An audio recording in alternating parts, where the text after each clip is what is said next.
Hello, Bachu. Let us begin with today's question. Let us read the first question. So, in this exercise, we are going to see the figures of speech. So, the first question is many are called, but few are chosen. Let us see the options.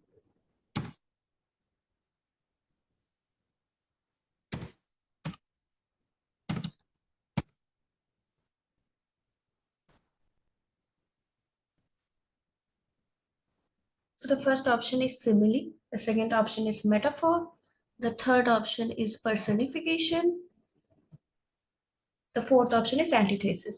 तो simile क्या होता है? Simile वो होता है जिसमें हम दो चीजों को कंपेयर करते हैं, तो वो होता है सिमिली।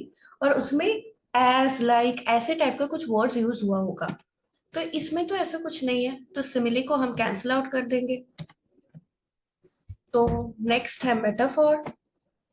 मेटाफोर क्या होता है? मेटाफोर में होता है जब हम कोई दो चीज को इक्वेट करते हैं, दो चीजों को बारे में इक्वेट करके बात करेंगे, और उसमें हम एज या लाइक ऐसा कुछ यूज नहीं करेंगे, जैसे हम सिमिली में यूज करते हैं वैसा कुछ नहीं करेंगे मेटाफोर में।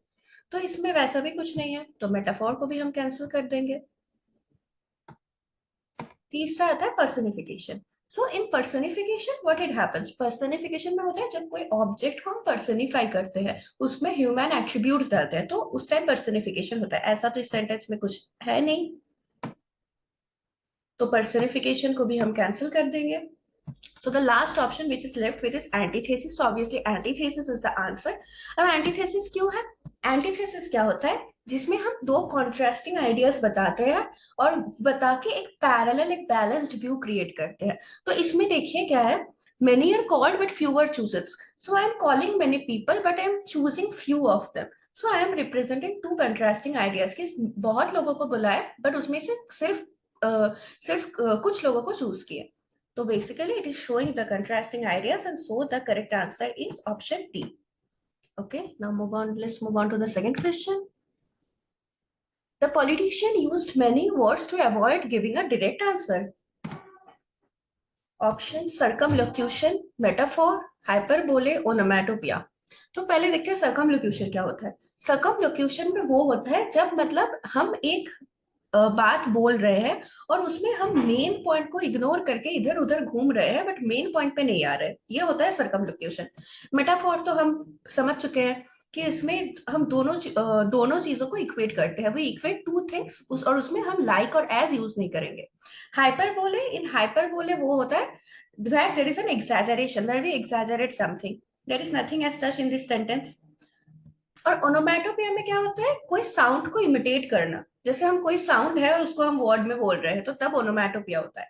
तो ऐसा कुछ तो नहीं है इसमें। So in this question the correct answer will be circumlocution. और सर्कमलोक्यूशन में की कॉन्सेप्ट क्या होता है कि it's something like beating around the bush, that without coming to the main point, you are constantly moving about the topic but you are not coming to the main point, and that is what is said here. The politician used many words to avoid giving a direct answer.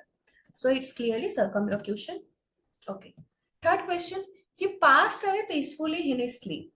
Option simile, euphemism, alliteration, irony. तो simile हमको पता है क्या हो चुका है, क्या है? सिमिली में हम कंपेयर करते हैं दो चीजों को, लाइक और इधर लाइक और एज ऐसा कुछ यूज करके। यूफेमिज्म में क्या होता है? Euphemism what we do is that to we replace harsh words with some lesser harsh words to make it sound pleasing. So that is what we do in euphemism. Alliteration क्या होता है? Alliteration, in alliteration there is a repetition of consonant sounds in a series of words to which is used to make a sentence.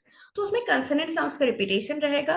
और irony ये होता है कि तुम बोल कुछ रहे हो और हो कुछ और ही गया, तो you make a statement and then something opposing happens, तो that is irony. सो इसमें आयरनी तो नहीं है, एलिटरेशन भी नहीं है, सिमिली भी नहीं है। He passed away peacefully in his sleep. So this is euphemism. Passed away peacefully मतलब क्या होता है? बेसिकली यहाँ पे we are referring death. So passed away peacefully is referring to death. So instead of using death we are using euphemism whose key concept is to avoid harsh words and use something which is pleasing to hear. So that's why it is euphemism. Here we are avoiding the word death, and instead of death we are saying that he passed away peacefully in his sleep. So that's why euphemism. Next question. The weather today isn't too bad. Okay, metaphor, hyperbole, oxymoron. So metaphor हमको पता है, हम दोनों चीजें equate करते हैं और हम लाइक और एज यूज नहीं करते हैं। हाइपरबोले हमको पता है कि हम कुछ चीजें जब एग्जैजरेट करते हैं तो वो हाइपरबोले हो जाता है। ऑक्सीमोरन क्या होता है? हाइपरबोले हमने देख ली कि उसमें एक्सैजरेशन होता है, कोई चीजों को बढ़ा चढ़ा के बोल रहे तो hyperbole. Oxymoron, what is oxymoron? Now oxymoron is something where we use some contradictory terms और कंट्रास्टिंग व्यूज आ जाता है, तो वो ऑक्सीमोरन होता है। And litotes is something where the two negative terms are used. So the question which we had, the weather isn't too bad today. सो इसमें मेटाफोर तो कुछ नहीं है, nothing is being exaggerated. Oxymoron में कॉन्ट्रास्टिंग आइडियाज होता है, वो भी नहीं है। So basically, the correct answer for this question will be litorts. क्योंकि there are two negatives, which is isn't and bad. So दो negative आ गए, तो that means it will be litorts. The White House issued a statement today. This is the option: simile, metonymy, alliteration, hyperbole. We know what is a simile: comparison, alliteration, repetition of consonant sounds in a series of words. Hyperbole, जिसमें हम कुछ exaggerate करके बताते हैं। और metonymy क्या होता है? मेटोनिमी होता है जब कोई एक वर्ड की जगह और एक फ्रेज की जगह दूसरे वर्ड यूज करते हैं, जो सेम मीनिंग, मतलब जो obviously meaning will be remaining the same, but you use a different word in place of some word और डिफरेंट फ्रेज। तो यहाँ पे क्या है? व्हाइट हाउस है। So White House refers to US government. So instead of writing US government, we are using White House. So that is why the correct. So that is why the correct option here will be metonymy. Okay.